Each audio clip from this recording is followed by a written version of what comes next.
Well, essentially, Bev, the state of Mississippi is arguing that they would like to ban abortion after 15 weeks of pregnancy, essentially, when they believe a fetus is viable. However, we know that in past abortion cases, comes much later on.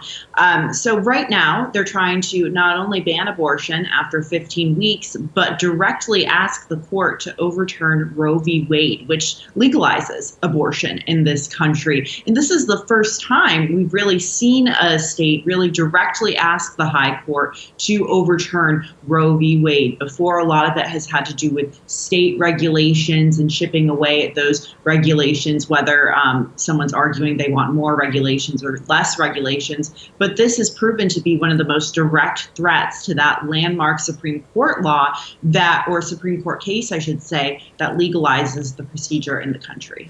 So when analysts say that there is a sympathy for this argument, is it the argument of Mississippi or is it the broader argument of Roe versus Wade that this court that has become, far more the majority of a conservative leaning is going to be deciding on? Well, I think that's the question we're all asking, because it is possible that the Supreme Court could rule in favor of Mississippi in terms of that 15-week period and ban abortion after that period, but not really do anything on the issue of Roe v. Wade. However, we do know that if the court rules in favor of Mississippi, and if this Roe v. Wade law is overturned, this would go directly back to the states. And we'd see a number of conservative-leaning states go to ban abortion or really strictly limit it in their states. And, abortion rights activists would argue that that would cause women in those states to really seek abortions, maybe undercover or in ways that aren't seen as safe, or try to go to states where it's more accepted, if you will. That requires traveling far ways, especially if you're coming from a state like Texas, for example. So that's the abortion rights argument. The anti-abortion movement would argue, though, that this is all about when life begins, and this is about saving human life at that early period. So then we may see individual states moving to decisions for their own state. Would there be a direct request to have Roe v. Wade considered by the Supreme Court simply alone?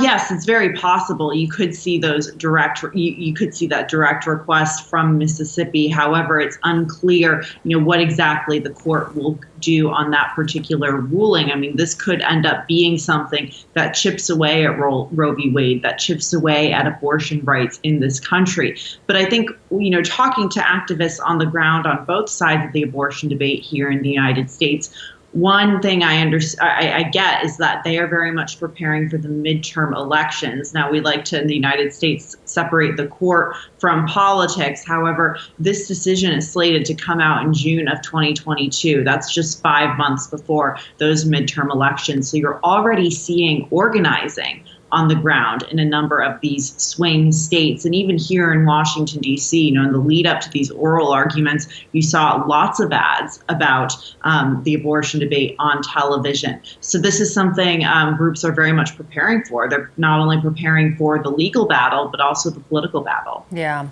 we will watch with interest. Julia, great to talk. Thanks so much. Thank you.